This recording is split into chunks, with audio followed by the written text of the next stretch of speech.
Welcome to the deep dive. Today we're tackling something really fundamental to healthcare. How do organizations actually get better at what they do? And crucially, how do they keep patients safer? Exactly. We're diving into, healthcare quality improvement, QI, and patient safety. We want to unpack the core ideas and the actual steps involved. We got some interesting sources lined up for this. Yeah, we have. We'll be looking at frameworks from big players like Joint Commission International, JCI, and the National Accreditation Board for Hospitals and Healthcare Providers in India, NABH. Okay. Plus, we've got the wider view from the International Society for Quality in Healthcare, ISQA, and some, real-world examples of how these QI strategies actually play out. It's interesting, isn't it? You see this common thread with JCI and ISQA, this real drive to push up care quality and safety everywhere. And you hear from hospitals themselves, like Hong Kong Adventist or Burj Al Farha Hospital, talking about how going through accreditation actually helped build teamwork, coordination, even community confidence. It makes it tangible. Yeah, reduces risk too, they mentioned. So I guess our mission today is to really get a handle on the nuts and bolts of healthcare QI, pulling out the key pieces from these sources to give you a clear and, well, hopefully pretty useful picture. Sounds good. Okay, so where do we start? How do these organizations even begin to approach improving quality? Well, I think it makes sense to start with the foundations. The standards set by bodies like JCI and NABH. JCI is a major international force here. Right. They set these really rigorous standards focusing on both quality and patient safety. Their international patient safety goals, for instance, they're not just suggestions. No, they're really focused on tackling the most common preventable ways patients get harmed.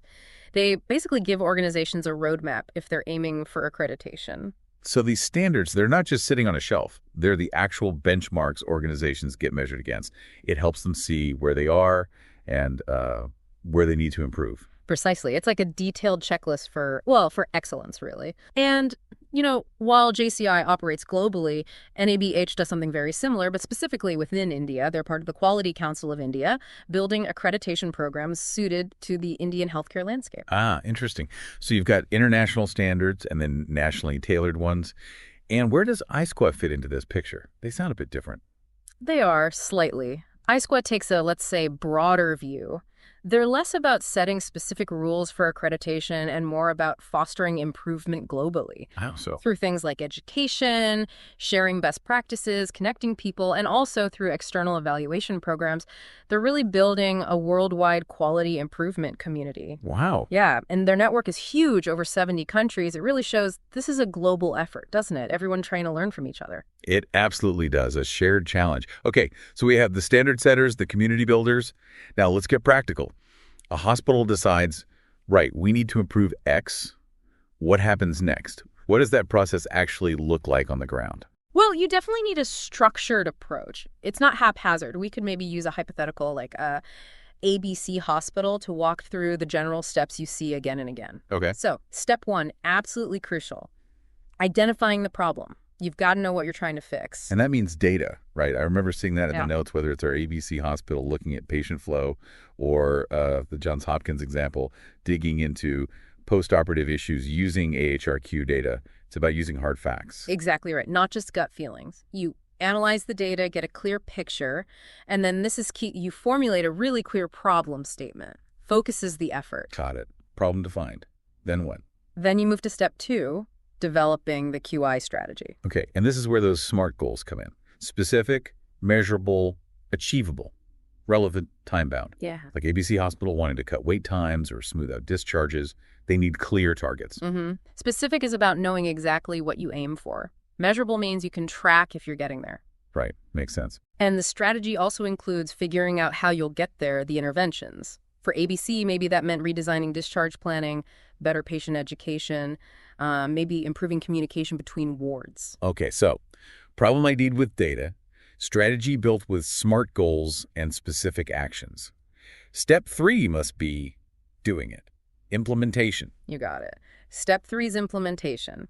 And yeah, this is where it can get, complicated. I bet. You've got practical things like staff training, making sure everyone knows the new way of doing things. Maybe you run a pilot program first, test at small scale.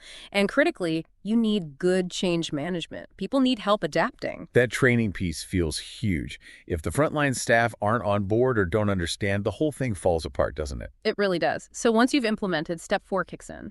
Monitoring and evaluating. Checking if it actually worked. Precisely. Did the changes have the effect you wanted? This means ongoing data collection, tracking progress against those SMART goals you set, like ABC watching wait times or Johns Hopkins using those real-time dashboards. Ah, the dashboards. Yeah. So it's a constant feedback loop. Change, watch, analyze. Exactly. Which leads perfectly into the final step, step 5, continuous improvement. This isn't a one-shot deal then? Definitely not. This is where tools like the Plan, Do, Study, Act cycle, PDSA, are so important. PDSA? Plan the change, do it, try it out, study the results, and then act on what you learned. Either adopt the change, tweak it, or maybe even drop it if it's not working. Okay. It's about building this iterative process, this culture of always learning, always adapting right into the daily work. That's how you make QI stick long term. A culture of improvement, not just a project. Okay, let's make this even more real. That Johns Hopkins example you mentioned sounds fascinating. Tell us more about that. Yeah, it's a great case study. They focused on improving care after surgery, specifically looking at postoperative respiratory failure or PSI-11. Okay, a specific issue. A very specific measurable goal. They wanted to dramatically increase the number of cardiac surgery patients who could be safely taken off the ventilator, extubated within 6 hours of surgery. 6 hours. That sounds ambitious. How did they approach it? Did they just tell people to do it faster? No, not quite. They started, as we said, with data using those AHRQ quality indicators to really understand their baseline performance and where the issues were. Right. Then, and this was critical, they brought together everyone: surgeons, anesthesiologists, nurses, respiratory therapists, a truly multidisciplinary team. Getting everyone involved from the start. Exactly. To collaboratively develop clear, evidence-based protocols for managing these patients after surgery. Getting that buy-in and shared understanding was key. Makes sense. Then what? Then came the training workshops, simulations to make sure all the staff were comfortable and skilled with the new protocols. And like we mentioned, they used real-time dashboards to track their extubation rates constantly. And the results? Did they hit that 6-hour goal? They did more than hit it. They essentially doubled the rate of timely extubation. Wow. Doubled. Yeah. And that had knock-on effects. Fewer respiratory complications, patients spent less time in the ICU, which also meant significant cost savings. Plus, their scores on those national AHRQ benchmarks improved. That's incredible. Just by focusing on that one specific goal and following the process. Were there other, maybe less expected benefits? Well, one thing that often happens with successful QI projects like this is the impact on teamwork and morale. Yeah. Achieving something significant together, seeing that direct positive impact on patients, it really energizes the team. It likely fostered better collaboration across those different disciplines and maybe even sparked interest in tackling other quality issues. That's a fantastic point.